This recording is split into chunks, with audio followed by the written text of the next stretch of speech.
Alright, looks like we are up and going. Let me double check a couple things.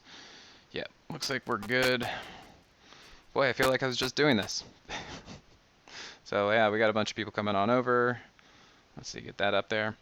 So, just a heads up, public service announcement that we've been doing YouTube at 11 o'clock Central. As of next week, we should be able to dual broadcast between YouTube and Facebook. So we're going to be moving YouTube to our Facebook time, which will be at 10:30 Central. So if you don't know where we are, you just move this up half an hour, and that's where we'll be. We'll be broadcasting on the same thing. So if you like YouTube, it'll still be YouTube. If you like Facebook, it'll be Facebook. We're going to be broadcasting both at the same time, and it'll be at 10:30 Central on Wednesdays. If you guys have subscribed or turned on the alerts or anything like that, you should get the notification, no problem. Thank you, Sarah. Everything's looking good. Yeah, and so I got a couple of questions last time about, airplanes and flying and stuff that I do, so I thought I'd kind of open up a couple things. I was showing, let's see, the airplane that we fly to and from Arizona and Washington, and I wanted to show kind of the before and after. So this was years ago. There's no timestamp on it. I'm trying to think when that was, but it was a long time ago. I had it outside in Arizona. We got a freak hailstorm, like a big, big freak hailstorm that caused a massive amount of damage in Arizona. People who live in Arizona during that time still remember it, and we might even still see cars with dents from that. So this was the airplane, which is usually in a hangar all the time and stored. Since I was flying it, was outside during that hailstorm, and I came upon it, and it was totally pummeled. The back half of the airplane, the majority of the airplane's body and tail feathers are actually made out of fabric. So there's a tube frame chassis underneath, basically, and it's all covered in fabric. And then the wings are a frame too, and they're covered in aluminum sheeting. And so the wings looked like a golf ball. I don't know if you can kind of see it, but the wings looked all dented like a golf ball. And then the body was pummeled. I mean, you can see the paint came off. That's how hard these hail was, and we're bouncing off of that. And everything of duct tape that you see were holes that were punched into the airplane. And we had some big holes. You can see a big couple patches right there. This was so bad, we actually had to go in there and stitch the fabric back together and then put duct tape over it. And then we had to get a special ferry permit to fly that from Arizona to Washington, which is, we just landed in Washington at the guy's shop, who is a mall specialist. And then we spent the next 2 years working with him side by side on restoring the mall and putting it all back together. And then I'll show you this picture. This was now once it was all back together. So new paint job, rebuilt engine, interior's all fresh. I mean, we had this thing on a rotisserie spit, just like a frame-off restoration on an old classic car. And that was a really, really fun 2 years that we got to do. So got to see this airplane inside and out. And this airplane, my dad has owned it since 1987. I was born in 1985. So this thing has been around and part of my life for a very, very long time. All right, so for anybody who was looking forward to this, the little more about me and how you can find what we're doing, simplertrading.com/Moxie is where you can find out more about my alert service. We've been having a lot of good success in this market. It's been challenging. I did actually write a little letter to all my subscribers yesterday saying, hey, in this current market, we're going to have to adjust a little bit, and I just want you to be aware of what some of these adjustments are. And so I communicate quite thoroughly to my subscribers, telling them, hey, what we need to know, what we need to expect, how we're going to tack and jibe in this kind of market, and say, hey, as long as you're along for the ride, know what you're signing up for, we can hammer this out and we can do a good job. So I think everybody's pretty happy with that so far. I really like to communicate to everybody and say this is what's going on, because we're all here to make money, and I want to make sure you guys know what's going on. So simplertrading.com/Moxie. And then if you're interested in the indicator itself and the class that I teach, a 4.5-hour class, plus the scanner and all these other things, telling you basically soup to nuts of everything I know of how I trade and how to just learn and study the market, I've condensed it into a 4.5-hour class, and you can pick it up here with the indicator, and you can get it for yourself, and that way you can actually get up to speed. And then if you want to do some continual learning and follow the trades I follow, you can go over here. But this one is simplertrading.com/stocks. Then yeah, Brian, I said, yeah, speed tape. That was Gorilla Tape. which was the strongest duct tape we could find, and we said, well, let's do it. My mom was a little bit nervous. She didn't know exactly what we were doing to fly that airplane up there. So we usually tell her we usually tell her our stories after we are successfully home, and then half the time she doesn't really want to hear them. But we're still alive, so it's good. All right, one thing we've been looking at over here is, so I think a lot of people were short the market going into the weekend, which makes sense. We had gotten rejected up here, and we were underneath the moving averages, and maybe people were looking at the 15-minute stuff like that. And I think a lot of people were expecting us to go down and retest the lows to form a true double bottom. That is not, it's a pattern, but it wasn't what I was seeing. And for my subscribers, I was able to communicate a lot of information and a lot of charts because I was doing a lot of work over the weekend, just looking through this, trying to think what's going on, trying to dust off my memory banks from 2015 and say, okay, what's going on here and what do we need to know and what can I learn from what else is going on there? And so I communicated to them and said, here's what I'm seeing, here are my examples, this is why I'm thinking this.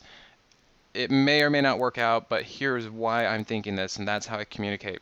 And so far what happened was, when we saw price just go sideways like that going into Thursday, Friday, that was for me the signal, and I said, I think we're going to be going up. You could also see here, let me zoom in on that, on the 15-minute, you could see price really just went level, and you could see the Moxie indicator starting to trend up right there.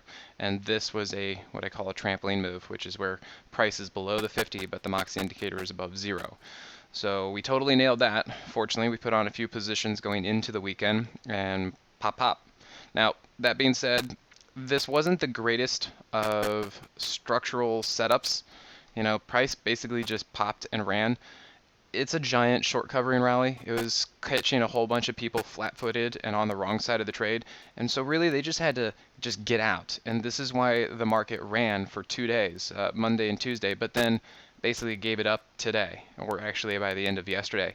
And so what I'm looking for, I'm just kind of holding off. You can see price is right here at the, this top of the gap area. It's also, it just finished coming in from the third ATR. I just don't see it having a lot of oomph and a lot of motivation right now. And so what I'm looking at is, well, it's also Wednesday. Thursday is probably not going to do too much, and we don't have the market open on Friday. So I think I'm looking for price to come down. I want to see something more robust to actually help. I'm also kind of seeing some negative divergence. Like you can see price up and the Moxie indicator down like that. So I'm looking for something a little bit more substantial to actually reboot us and refresh us to make a bigger, better setup that hopefully will be coming, but not yet. So I'm holding off for a little bit. I think there's one other thing I wanted to kind of say about that, but ultimately I'm kind of wondering if we're going to be getting up to 280, 294 eventually. It might take a while, but I'm kind of leaning to that a little bit. So we'll see. We're going to be waiting for this. If we look down to, maybe we'll slide over here to the 5-minute, and you can see that price did bounce off the 15-minute 50. We still have the 5-minute 200, but I don't see anything here. Like you look at that, I just don't see any strength, and yeah, I'm not really willing to play this. It's basically just going sideways, so not much going on. There have been a few things that are kind of moving, but other than that. For Hugo, do you mean a reversal to the upside? Because for now, I don't see it quite to the downside yet. We are still over the 15-minute 50, and the Moxie indicators are still above 0. They're not looking super strong, but they are still up there. They can kind of push for a little bit, but ultimately, I'm really not seeing a whole bunch of strength. I don't see that happening yet. Let's see, OCUL. What's going on with that one? Okay, it's a maybe. The volume is a little sporadic. It's a little sporadic on the low side, so maybe I can kind of keep an eye on that. And I see what you're seeing here. We got the double bottom, got the Moxie divergence, and we are coming right into support on the hourly 50. The Moxie indicator's above 0. The setup is there. We just have to kind of think about, well, what is the rest of the market doing? Keep an eye on it. If you want, take a trade. Take a trade. Just know where your exit is if this thing doesn't work out, which basically I would probably say is like, what, 4.8? Like if it can't hold the hourly 50 at this point, it might even need a second setup. We don't know. The other thing is that this might actually not be able to get over this moving average. It may not. Or there's a possibility it could go up, test these highs, and then roll over, because maybe this can't really get out of get out of the ground too much. It's a tough one. It's basically going sideways. It looks like it could go, but we're going to definitely need market support for now. Yeah, I see the squeezes. Squeezes could always go down too. Let me look at monthly, weekly. I mean, look, man, this thing just hasn't really been going anywhere for a long time. You know, is now going to be the time? Maybe, maybe not. We're going to need some support, and if it does go, you know, watch out for previous issues like that. So kind of keep this one close to the chest if you're going to be trading it. I wouldn't exactly expect amazing things from it, except that was kind of crazy, but you can see it all gave it back up. So if you can catch something like that, great, but understand that when something like that happens, it is really overbought. Look at that. Like, look how far price was from the moving average. Really overbought. Just, that was a random spike and a total fall back into whatever, you know, wherever it was. Just kind of cautious with that. I don't know what that situation was. And then what was the volume going beforehand? Yeah, still about 500,000. Not too bad. Let's see. Sale. Sale, I've kind of had my eyes on that for a little bit. Yeah, MRM, everything's going to be looking the same. Everything's looking the same, buddy. Yeah, a lot of things are doing the same. There's the double bottom, there's the divergence. Yes, it's getting past these moving averages. But MRM, you know me, I would prefer to see price get supported by the moving average like that, not just crossing the moving average. So all these things need a little bit more time. All these things need more time. But Hugo, good eye, good eye. You've got the correct setup. We just have to see if it actually happens. So what we're going to have to do is just watch for the moving average to price to actually engage with and follow those moving averages. Yeah, let's see. Let's look at Lulu. Yep, here's another one. They're all kind of doing the same thing, just in different ways. You know, I know the double bottoms like that, but I look at it like this. You know, that kind of double bottom. It's the elf shoe situation. There's your trampoline move right there. And really, we're going to have to recalibrate from this week. Everything popped because of the short covering rally, but now everything is kind of in this very awkward thing. Like everything, like look at this. If we look at this stuff, does it look like you want to buy here? I mean, honestly, do you want to buy there? Because look where price is in relation to the hourly 50. The hourly 50 is still flat. Like the hourly 50 is not going like that. If it was going like that and price was going in, then great. That would be fantastic. Like if you look at GO, this was an example GO that I was using. This would be fantastic. You see how price going sideways and just bounced right off that moving average? That's what I would love to see. But we're not there yet. And you can see it right here on the 15-minute also. So if we look at something like Lulu, nothing's really happening. The moving average is flat. There's a gap between price and it. We're just going to have to wait. And I bet you Square is going to be same thing. Okay, a little bit stronger, but if you're in Square, I would be taking some cash off because it's running right into that. And you can also see where is price in relation to a flat hourly 50. If you're in Square, might want to cash in and take some profits because you can also see right there, you think, is it going to break out? I don't know. One other example, GBTC, because look at GBTC, what did it do? See how it ran right into the hourly 200? Yeah, Brian, trust me. I've had to really work on the patience thing. I've really had to work on that. It's funny, Julia, one of our coworkers, said the same thing. She's like, "Oh man, I got to really work on patience like you." It's like, yeah, it's been a Yoda patience. It's been a Yoda thing. Like you really have to work on this. Chewy. Yeah, I've been talking about this one too. There was what I was looking for. Here's the story. If we kind of look back, I noticed the pullback. See how price came into the daily 21? Okay, so there might be a reason to bounce. Then you could see here, price was underneath the hourly 50, and at the time, the Moxie indicator was still above 0. So I was looking at that as a possible trampoline move. And then we look over here, I could see that price was starting to level, and the Moxie indicator was starting to turn up. Okay. Now, as of yesterday, for Chewy, price had not gotten over the 15-minute 50, so I couldn't go in, and the Moxie indicator was still spread from each other. One of them was still below 0, they were both still spread, so there's still really no trade for me yet. And I'm still going to say that there's no trade, because if you look closely, what is making me uncomfortable about this? Can you guys... Yeah, the struggle, trust me. What about you guys? What's making me not like this? Even though part of my rule is that price is over the 15-minute 50 and, you know, the Moxie indicators are over the 0 line, what is going on here that I don't like? If you guys kind of look at that and let me know. Because I have a couple things. And then I could even take one on the daily chart and kind of extrapolate that. We're going to have to see if that comes out. But I'm actually saying that this thing is going to be problematic.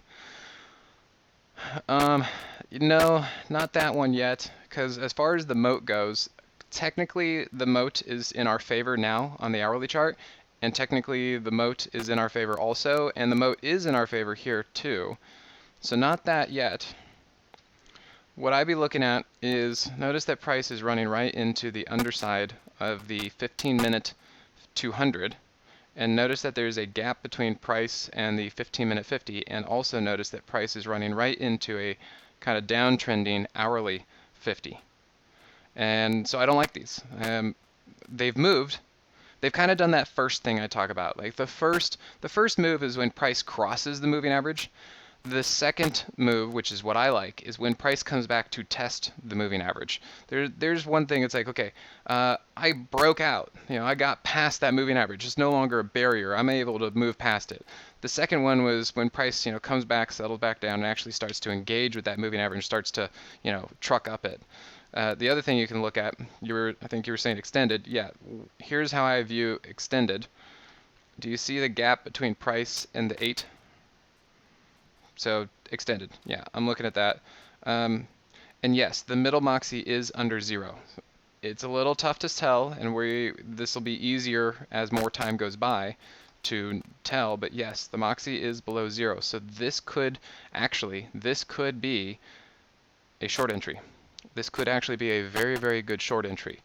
I'm not exactly wild to be taking the short entry yet. I prefer, you know, not to just, you know, hit it there. I like to actually get a little bit of confirmation. But this could very much be a short entry, which, if you guys are familiar with my elf shoot thing, we flip that upside down. Here's your leg, here's your heel, here's the arch of your foot, here's the ball of your foot, looking for that elf toe down. It's definitely a possibility. So yeah, I would not be going long. Yes, price has crossed the 50, but I would prefer where price comes down and bounces off that. Let me show you two examples. CGC.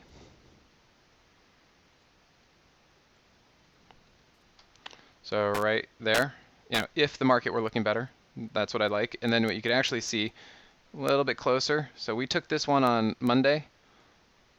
Look at this. You see how price popped and see how it ran into the underside of the hourly or 15-minute 200, and then you see what it did right there. See how it tested the 15-minute 50 right there? That's why I was able to go in right there. And then let me show you match MTCH. Look at this. Right there. So that's why I took that one. Because you can also see what it do. It popped and then found support. And so if we go to Chewy and we look closely, it only popped, and now it's running into that. So I need to continue to wait and see what this is going to do. Might actually be a short. Well, let's see. Facebook? What's going on with that thing?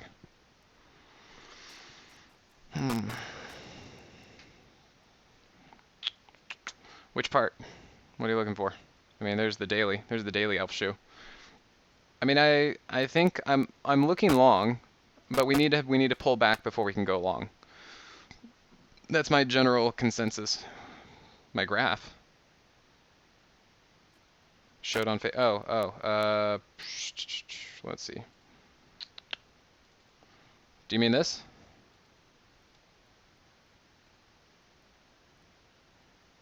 Gotcha. Yeah. Do you mean this? I know there's a little bit of a delay. Okay. Yeah, no problem. Take a screenshot. All right, so you got that. So there's that. So that's kind of where I'm at with the whole market, is we just need to wait for something to pull back. USO, as we talked about, was doing the same thing. Let me take a quick look at DPZ. Yeah, none of these things are really going. I mean, this looks like a decent chart, but I'm not sure if it's really going to go. I'm kind of getting a little, I'm not so thrilled about what's happening here. See this? I'm wondering if that's going to be happening, because this isn't looking super hot either.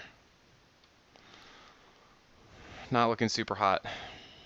Because also I'm kind of thinking, like, why is the hourly 50 starting to turn down? That doesn't look super great.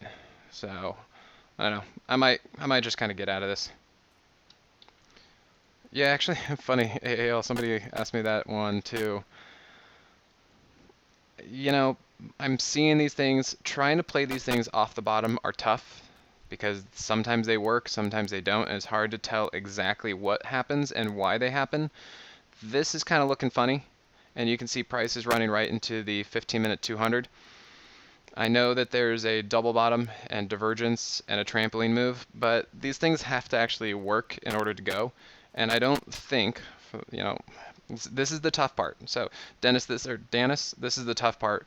That, you know, look at this one, down, down, down, down, pop. But then we're over this one, and is it going to pop?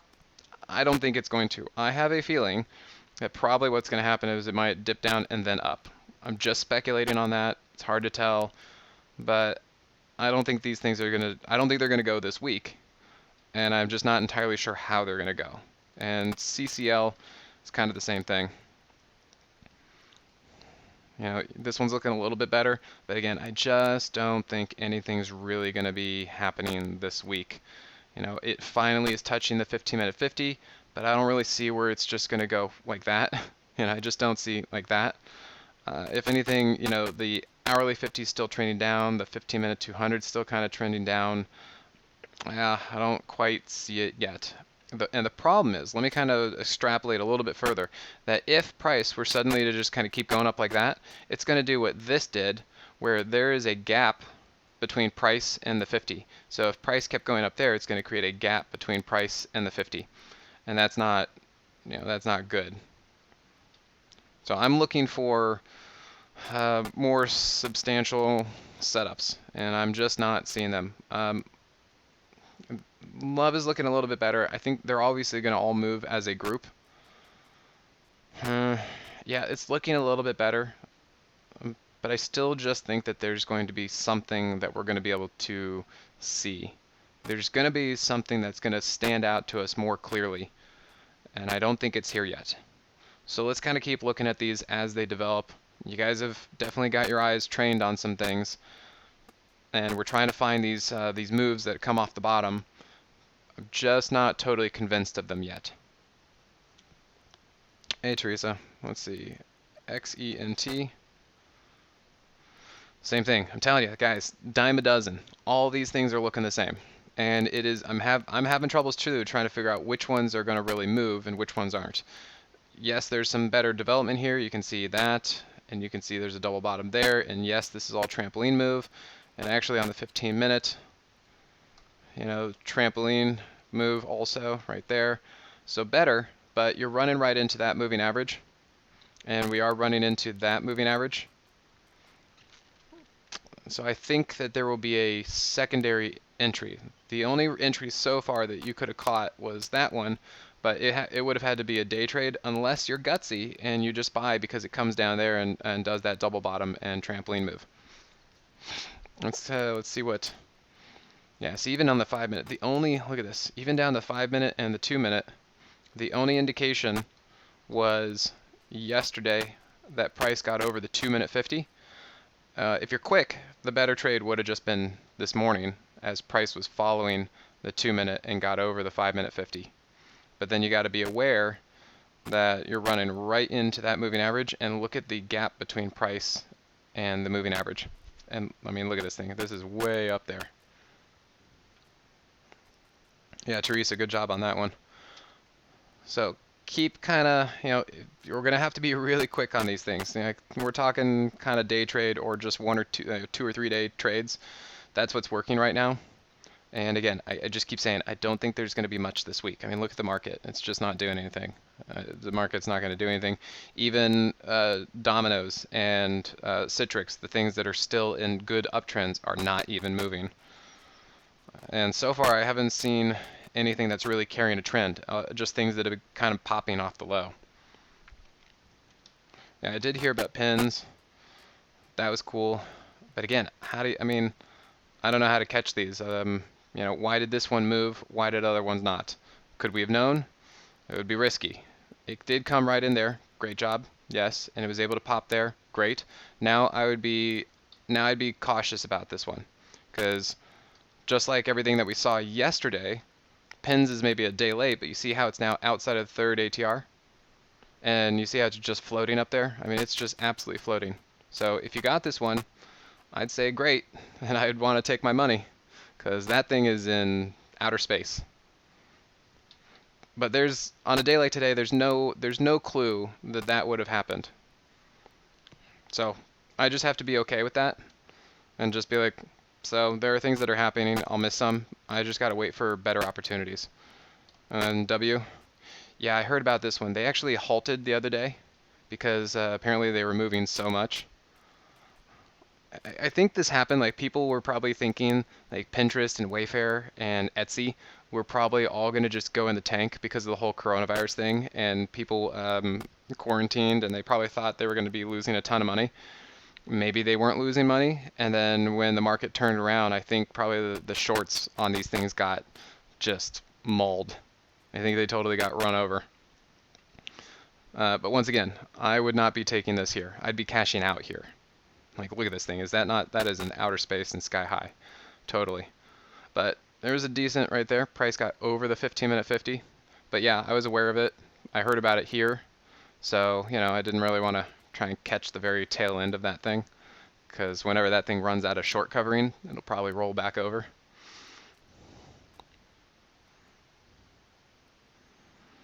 Well, Dennis, you can do this if you want.